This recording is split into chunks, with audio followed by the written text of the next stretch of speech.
fiquei sabendo, convidamos a Priscila Monteiro para vir ao nosso programa, porque, segundo informações, o tema que ela imaginou aconteceu, hein? O tema que ela queria, ou pelo menos que ela conversou com os alunos, aconteceu, hein? Gente, um achado aqui no Piauí, hein? Priscila Monteiro é professora de redação. Você viu ela balançando a cabeça dela, é verdade? Mano, você tá falando a verdade. Ela é professora de redação e vai comentar o tema da redação do Enem 2022, porque para ela não é difícil, não. Vou dizer por quê. Os desafios para a valorização de comunidades e povos tradicionais no Brasil foi conversado com essa professora recentemente. Agora tu presta atenção, hein? Os alunos que estudaram com ela se deram bem no Enem. Duvido que não passe, viu? Duvido que não passe. Olha, nós vamos conversar com ela agora porque eu quero saber dela. Se ela achou o tema difícil, como é que poderia ter sido explorado e, né, se era um tema esperado por ela. Porque eu acho que para muitos alunos que não estudaram com ela, o tema chocou. Ou não? Para muitos, sim. Para os meus, meu Deus, eles estão, assim, eufóricos. Maravilhados. Sim, eles estão relatando, assim, quando abriram a prova e viram o tema, ficaram em êxtase, porque há 5 dias, nós fizemos esse tema em sala de aula. Nossa. Né? Eu tenho um curso de redação online e eu posto os temas online numa plataforma. E eu junto eles no Meet, aplico o tema de forma surpresa. E o tema desse último simulado foi desvalorização dos povos, da cultura indígena no Brasil. Nossa! E o que chama atenção, na verdade, é que teve tudo a ver com o tema, né? O tema, até o nome desvalorização, sim, valorização, né? Que caiu na Com certeza. Então, assim, para quem não estudou nem um pouquinho sobre o assunto, eu estava agora há pouco conversando com a Lorena e a Lorena disse, se fosse para eu ter feito o Enem, talvez eu tivesse também preparada, porque de uma certa forma, quem não se preparou, quem não estudou nem um pouquinho sobre esse mundo, com certeza encontrou dificuldades. Alguns podem ter encontrado dificuldades, mas quem treina com um professor habilitado também consegue. Porque acaba falando sobre muitos temas e nesse momento você não pode perder um lance, né? Agora há pouco a gente estava aqui conversando e o Ed falou sobre a questão do fake news, né? E ela balançou a cabeça. Sim. Foram temas que foram conversados? Foi um tema conversado também? Ao longo do ano, a gente aplica uma vez por semana temas diversos e vai jogando. Porque a gente não sabe o que vai cair. Sim. Né? Mas a gente fica fazendo aquela... O que é vivenciado, né? O que está vendo no mundo, sim, com certeza acaba sendo... O que é um tema quente. São né? Temas quentes. O que é um tema quente a gente prefere e coloca lá. Muito bom. Bom, gente, para quem não sabe, aqui é a Priscila Monteiro, professora de redação. E nós já tivemos na sexta-feira uma grande professora e hoje mais uma outra grande professora dentro do nosso estado do Piauí, dentro da nossa capital. E ela vai falar pra gente. Bom, eu não sei, Lorena, se essa pergunta é difícil para ela responder. Eita. Mas o que costuma ser fácil, de verdade, acaba sendo difícil. O tema foi difícil? Ah, meu Deus, o tema foi muito fácil. O tema foi pra gente que treinou, que trabalhou o ano inteiro, que viu a estrutura do texto dissertativo argumentativo.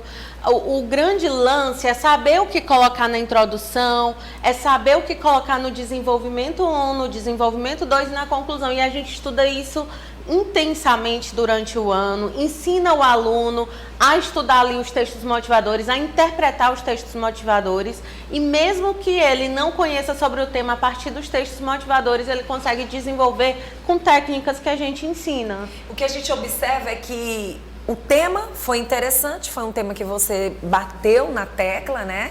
Principalmente tão próximo do Enem, maravilha, ainda deixando a mente ali, né? O cérebro daquele aluno bem fresquinho para o momento. E o que chama atenção nessa história também é que, se você partiu para esse tema, obviamente existe a consulta do conhecimento. Você teve que buscar, você teve que ficar mais por dentro. Então, assim, na hora de uma redação, esse envolvimento do conhecimento e a preparação de toda uma redação, esse aluno tem como se dar mal, né? Sim, sim. O aluno que estuda o ano inteiro, e é o que eu digo para os meus alunos, né? Vocês que estudam o ano inteiro, treinam a redação o ano inteiro, com certeza estarão prontos. Por quê? Porque você vai ali assimilando, vai internalizando tantas informações, e o texto dissertativo argumentativo ele é feito a partir disso, informações, fatos e opiniões em defesa de um ponto de vista. Então, o que é que você tem que fazer para estar pronto? Inicialmente, é o que eu sempre digo, informem-se, né? Fiquem por dentro de tudo que está acontecendo no mundo, de tudo que está quente. Você não precisa ser um especialista naquilo, Sim. mas precisa pelo menos conhecer. E aí, junto ao treino da estrutura do texto dissertativo argumentativo que a gente treina, corrige, é um trabalho de treino mesmo, o aluno vai alcançando aí seu 900 mais, como a gente Então fala. vamos lá falar um pouco como é que essas pessoas que foram lá para o Enem, elas puderam, de uma certa forma, ter explorado. Sempre tem um argumento que pode ser utilizado, que é o da negligência estatal, né? Todos os professores falam, negligência estatal. Por quê? Porque em algum momento o governo vai ter uma falha em relação ao que ele está governando. Então, é um argumento que deve ser usado, sim, na redação. Também falha educacional, né? Falta de instrução nas escolas sobre o tema, que faz com que a população não tenha conhecimento sobre o tema e logo esses povos permaneçam silenciados, emudecidos, permaneçam à margem da sociedade, marginalizado. Porque, inclusive, eu trabalhei povos indígenas, mas na redação ontem eram povos tradicionais e comunidades tradicionais. E são muitas, né? Muitas mesmo, ribeirinhos, quilombolas, inúmeras. Então, essas pessoas estão muitas vezes à margem, estão silenciadas, emudecidas por falta de quê? De educação sobre isso. É um argumento que poderia ser usado. Você não acha que também pode, de uma certa forma, chocar quem estiver corrigindo, por exemplo, um tema como esse, já que eu acho que nós que estamos aqui, perante tanta comunicação e tanta informação, talvez estejamos mais escondidos delas do que propriamente a par delas. Por exemplo, nesse ano de 2022, algo que não me chamou bastante atenção. E eu não sei se chamou tua atenção também, principalmente nessa política. O que a gente pôde observar é que as pessoas que aqui estão, dentro, né, desse mundão, com tanta informação, correram com medo da informação. Muita gente desligou suas TVs dentro de casa para provavelmente não ouvir ou não ficar sabendo de determinadas situações. Sim. E outras pessoas também correram com medo desses fake news da vida, destas informações exageradas e muita informação vindo desencontrada. Mas o que eu percebi é que quem está fora, nessas famílias tradicionais, nessas famílias indígenas, elas estão muito bem informadas. Por exemplo, questão de estudo, que a gente percebe que muitas vezes você coloca um livro de lado, você coloca um caderno de lado, você coloca um paradidático de lado. Né? Esse ano foi um paradidático que talvez ninguém tenha nem lido ou passou despercebido. E muitas vezes estes livros chegaram lá na mão destas pessoas. Quer dizer, aquela pessoa que esteve lá na prova e que talvez tenha se atentado a estes detalhes, sim, que a sociedade está muito bem informada, porém com medo da informação, às vezes até se camuflando nela. O que eu percebi agora recentemente, uma indígena muito bem esclarecida. A gente tem visto que eles estão, mesmo estando lá longe, mesmo estando no canto deles, parece que estão querendo mais estar por dentro da informação do que a gente que está aqui. Sim, sim. Esse seu é um alerta, né? É um alerta e é muito interessante. Só que se eu fosse abordar essa vertente na minha redação, eu fugiria um pouquinho, tangenciaria um pouco. Verdade. Mas é verdade, é real. Mas eu poderia falar de políticas públicas que tornassem isso mais efetivo, mais intenso, esse acesso aos livros. E eu creio que seja bem real mesmo, porque nós estamos assim imersos mesmo em fake news, muita informação, a gente consome muita coisa, muita bobagem, e muitas vezes eles estão ali focados. Eu tenho que estudar, tenho que ver. De olho no que está acontecendo, sim, né? Mas assim, hoje, para quem foi lá para a redação, né, e que explorou bem, onde ele pode ter se saído bem? Então, sempre na introdução, a gente tem que trazer um repertório sociocultural. Repertório sociocultural é a aplicação de uma área do saber na sua redação. E você tem que ligar esse repertório ao tema. Então, na introdução, você tem que trazer o repertório sociocultural, o tema e 2 teses. Sim. Pronto, essa é a introdução. Tem um repertório que eu sempre digo para os meus alunos, que é a obra Utopia de Thomas More. O ano inteiro eu falei da obra Utopia de Thomas More. Então, na obra Utopia, do escritor inglês Thomas More, é retratada uma sociedade perfeita, sem conflitos e problemas. A partir disso, eu vou dizer que, no entanto, atualmente discute-se, aí coloco o tema. Nossa, né? Que interessante. Que é desafios para a valorização das comunidades e dos povos tradicionais. Depois eu trago 2 causas, que pode ser negligência estatal. E eu traria, se eu tivesse feito ontem a redação, falta de conhecimento da população. Que inclusive entra a questão da mídia trazer esse assunto, informar também, cumprir mais seu papel de informar a população sobre isso. O que está acontecendo, né? Não só dentro do nosso meio, isso é muito legal. E talvez o governo, quando coloca um tema como esse, ele também quer uma resposta. Sim. Está buscando uma resposta, porque né? o texto dissertativo argumentativo do Enem, ele cobra uma intervenção social. Então, lá na conclusão, você tem que trazer soluções para o problema apontado. Se eu falo de negligência estatal em relação a isso, eu vou sugerir que o governo faça políticas públicas, campanhas, palestras, insira isso na educação de forma mais massiva. Se eu falo que as pessoas estão sem conhecimento sobre isso, eu vou sugerir que a mídia traga isso de forma mais intensa. Então, o governo também, quem sabe, né? Quem sabe? O governo, o Enem, ele quer ver que o aluno que finalizou o 3º ano, ele está ali também exercendo o seu papel de cidadão, né? E isso chamou bastante atenção, porque a gente está há 3 anos praticamente de uma pandemia, onde essa questão da empatia realmente tem que ser algo muito firme, né? Pra gente saber como estão as pessoas nesse aspecto. Sim. E aí envolve também essa empatia com quem não está tão perto, né? Sim. E que representam tanto pra gente, pra nossa nação. Né? Sim. É o nosso verde aí sendo discutido, esse lado tradicional que não pode se perder, Sim. né? Que também tem que ser valorizado. Agora, o que falar dos alunos que foram lá para o Enem? Você, como professora de redação, como foi, assim, na mente dos jovens? A gente sabe que você ouve seus alunos, as pessoas que passaram por você, mas a gente ouve as demais pessoas. Esse tema era esperado?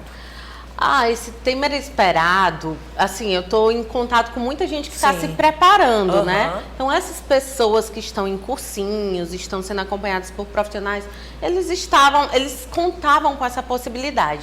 Não com a possibilidade específica de ser sobre povos tradicionais, mas com a possibilidade de ser sobre uma minoria. É o que a gente chama de eixos temáticos, né? Então, esse eixo temático minorias, ele já vem sendo abordado pelo Enem ao longo dos anos e sim, ele era esperado. Então, a gente sempre prepara o aluno, pode cair o eixo minoria. Se cair, você trabalha dessa forma.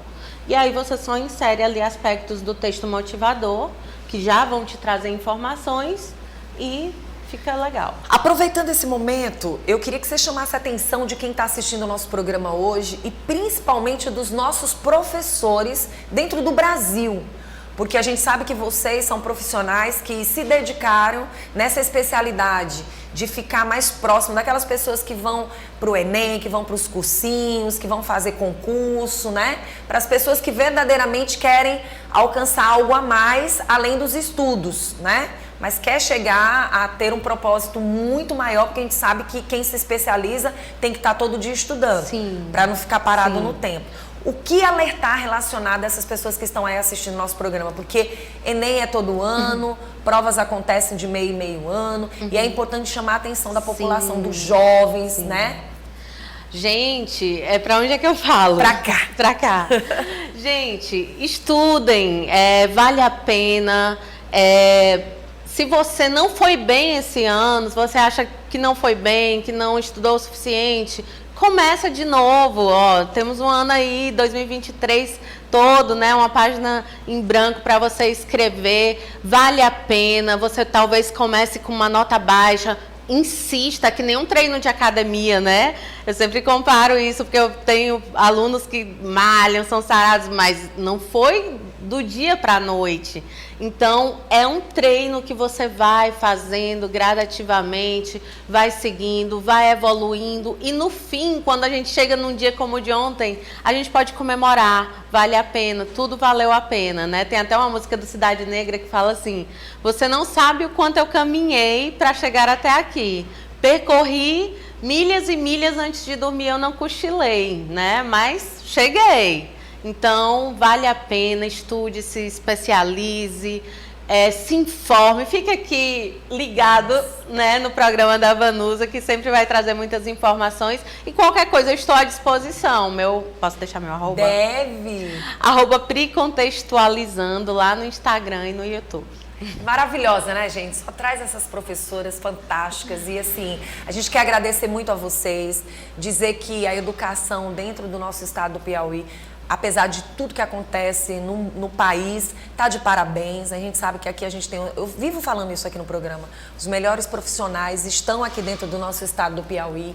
A gente sabe que tem muita gente representando o estado do Piauí, não só aqui, mas nas cidades do estado do Piauí, fora, em outros estados, em outros países. Sempre você vai encontrar um piauiense extremamente inteligente que passou aqui por uma professora dentro do nosso estado. E chamar a atenção para as pessoas de que, é como você falou, não é você se desesperar nos últimos instantes, mas é você, pronto, vai poder malhar, vai poder cuidar da sua saúde, vai poder fazer exercício físico, curtir a família, viver momentos bons, mas tirar alguns minutinhos para estudar, né? Sim, é um investimento que vale a pena, né? E às vezes você não paga um cursinho, não paga a ajuda de um profissional e gasta com bobagem. Então, invista no seu estudo, é um investimento.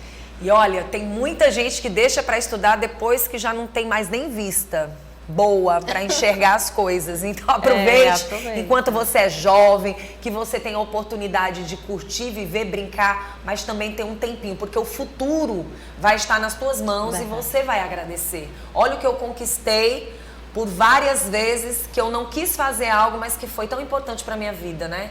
A gente, quando é jovem, a gente acha que o mundo não passa tão rápido. E a gente tem visto que tá voando, né? Cada vez mais. Você tão jovem, cheia de inteligência, parabéns. Obrigada. Ela chegou aqui extremamente feliz pela questão do tema, né? E ela super feliz ainda pelos seus alunos. Então você é uma profissional que vai ser muito bem procurada, pode ter certeza. Obrigada. Viu? Mais uma vez, vamos colocar o Instagram dela aí na telinha. E ela passou já o Instagram, mas a gente reforça, né, Priscila? Isso, me sigam. Obrigada, tá, minha linda? Obrigada a você.